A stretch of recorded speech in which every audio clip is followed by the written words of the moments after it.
Hello everyone, welcome to DIY. If you are just new here, kindly subscribe to the channel and make sure you turn on the notification buttons to get notified whenever we drop a video, whenever we drop new content. In one of our videos, we discussed on how to fill application for study permit, the Canadian study permit, the form IMM 1294, and the last video I made, we discussed the custodian declaration for minors, that is the custodian form for children below the age of 18, children applying to study in Canada. So today we will be looking at the walkthrough on how to fill application for temporary resident visa, that is the TRV. And as I've said in one of our videos, this form we are filling today is almost the same as the study permit form. It's almost the same, just a little difference between both forms. So we just like to go straight to the point and show you what the form look like. Okay, here is the form, and I've previewed this form already, because since I said it's almost the same as the previous form, like as in the Canadian study permit form is almost the same as this application for visitor visa.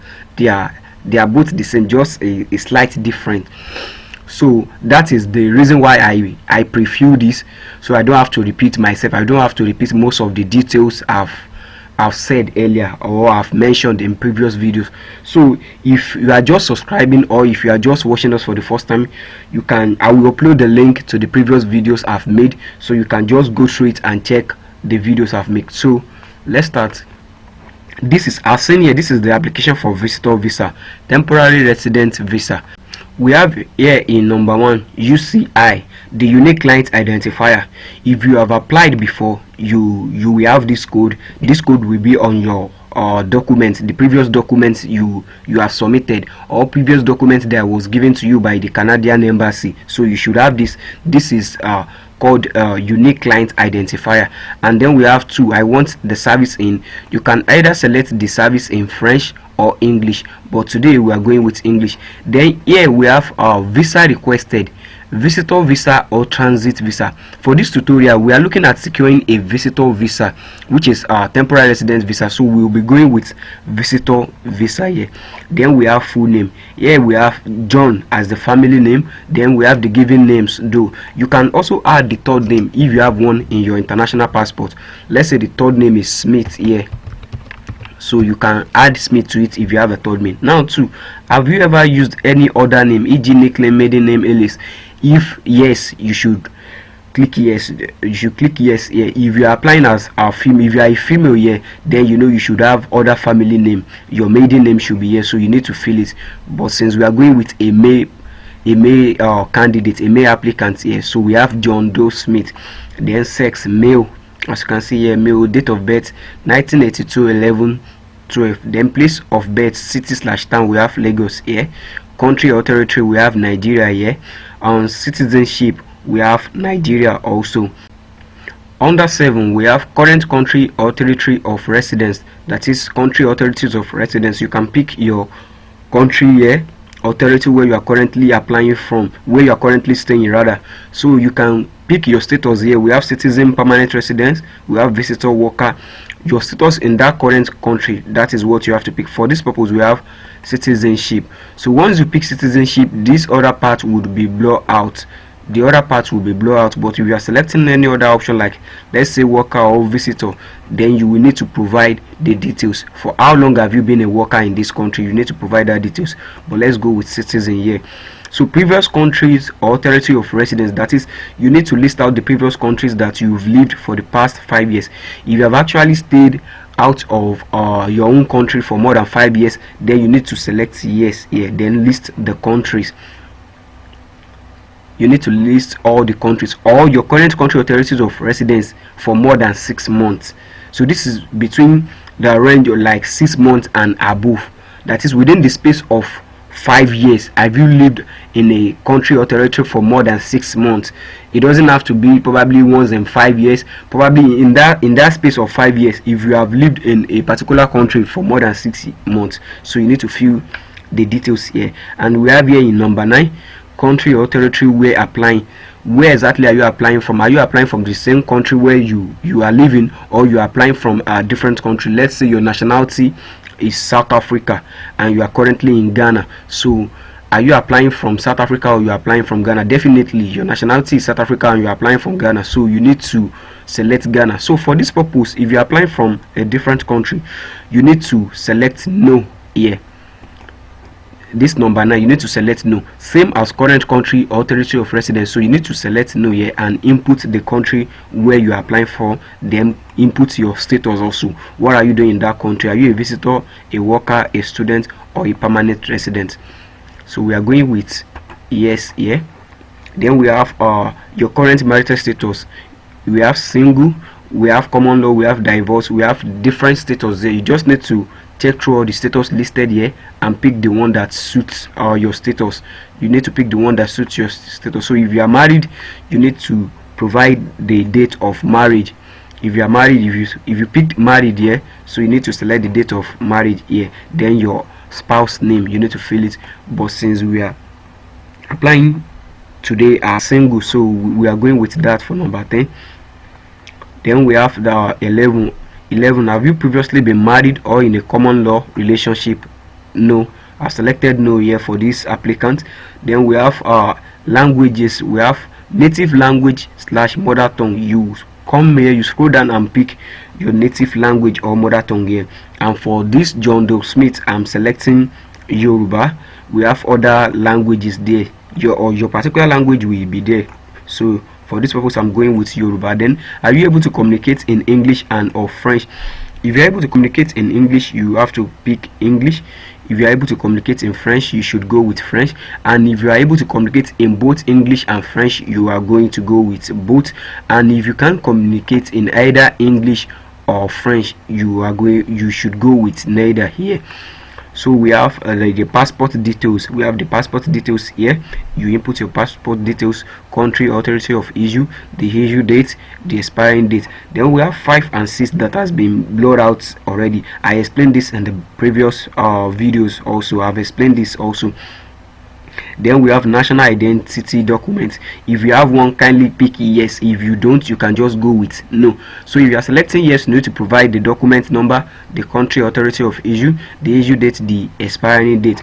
And we have this US permanent resident card. If you have one, are you a lawful permanent resident of the United States with a valid alien registration card? If you have one with you, you need to go with yes. But if you don't, no. Then we have the contact information, the mailing address. We have the mailing address here. Then we have the residential address. If the current mailing address and the residential address are the same, then you need to go with yes, same as mailing address. Then right here we have the telephone number, the contact details, alternate telephone number, fax number. You don't have to input this if you do not have. You can, as you can see, it wasn't asterisk, so it's not that important. Then we have the email address. You need to input your email address here. What we have here is johndoe@gmail.com. You need to input your own email address, the functioning email address. You need to input it here. Then now this is where the slight difference comes in. In the application for study permit, what you have here is the school details. If you check the form, what you are going to have here is the school details. Now for this visitor visa here, the details is a bit different here. We have purpose of my visit. Why are you traveling to Canada? Is it for a business purpose, for tourist purpose, or for short-term studies, returning students, returning worker, super visa for parents or grandparents, other or family visit? Now for this applicant here, this applicant has been called to Canada for an award presentation. This applicant here has been called to Canada for an award presentation, is to receive an award in Canada. So I'm selecting order here. I'm selecting order so that I will have the advantage of inputting the purpose here. Actually, you can go with tourism, but because I want the purpose to be stated here, I want to type out the purpose. That is why I'm going with order, just for me to type out the purpose, that is basically traveling to Canada for an award presentation. Now you need to indicate how long you plan to stay in Canada. As you can see, we have April, from 10th of April 2023 to 20th of April 2023, which means this applicant will only be spending 10 days in Canada. 10 days in Canada, and funds available for my stay. How much do you have for your stay? How much fund do you have that you think will be able to cover your stay in Canada?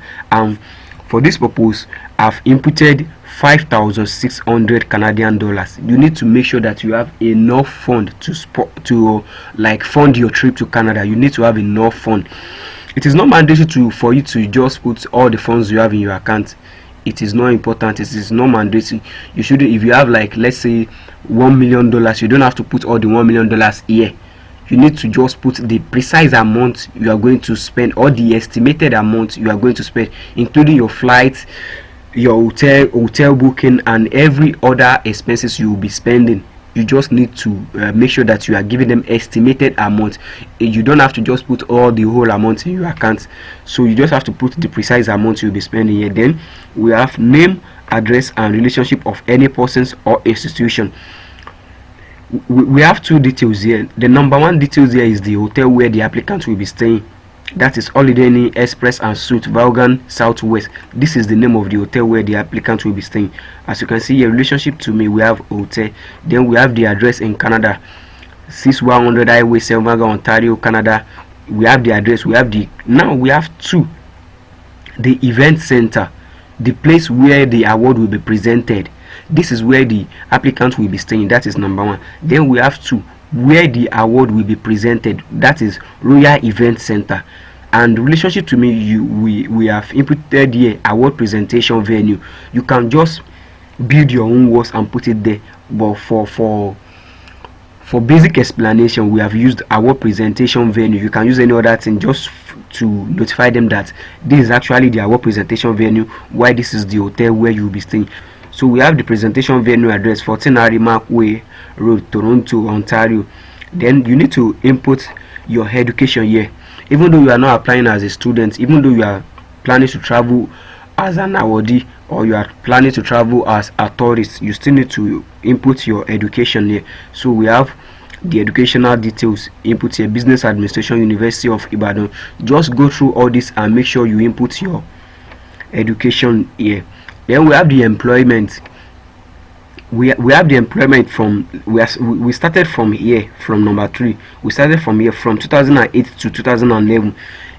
He worked as a front desk officer, New Dell Computers, and we are from 2012 to 2016. This person works as a supervisor. Then we are from 2016 to 2022. He worked as a project manager at Randall Construction. So you need to input, you need to fill all these details and make sure that you have at least 10 years experience. You need to give them 10 years details. As you can see here, give details of your employment for the past 10 years, including if you have held any government position. So you need to make sure that you are giving them at least what you have been doing for the past 10 years. Even if you are unemployed for the past 10 years, you just need to let them know what you have been doing for the past 10 years. And we have background informations. All this you just have to read through it. Within the past 2 years, have you or your family member ever had tuberculosis of the lungs, or been in close contact with a person with tuberculosis? No, we have no here. Then have you ever remained beyond the validity of your status? I've explained this in the previous video also. You can just check it out. I'm trying as much as possible not to repeat myself. This is the most important aspect here. Details of visit to Canada, that is the most important aspect, and that is the only difference from the normal form. That is why I spent enough time on this, explaining this. So the rest are just like a repetition of what I've done earlier in my previous video. So we have you ever remained beyond the validity of your status? So you read through this. If yes, you have to select yes. If no, then you pick no. These are just simple questions, and which you can provide simple answers to. If you answer yes to question 2A, 2B, or 2C, please provide details. So this space have been given for you to provide more information about the reason why you've selected yes in any of these questions above. Then we have 3, have you ever committed being arrested? So basically you can just go through all the form, check, and if you answered yes to any of the questions 3 to 6 above, or upon request of a visa officer, you may be required to fill out, that is, if you have provided yes to any of the questions above here, any of 3 to 6, so you may be required to fill out the form IMM 5257 schedule 1. So this is like an additional form also. Depending on the answer you've selected, that will like prompt a new form. If you all the answers you've provided here is just no, you don't have any reason to provide additional form or additional information. And we have the last part, which is the signature. As I've said, you can just print this out and append your signature to it, or you can just like sign this electronically using Adobe Acrobat or any Adobe Reader. Then once you are done with this, just click on validate to confirm if you have provided the right information. So once you click on validate, you get this prompt message, validation completed successfully. And how do you confirm that? You scroll down and you see something like this.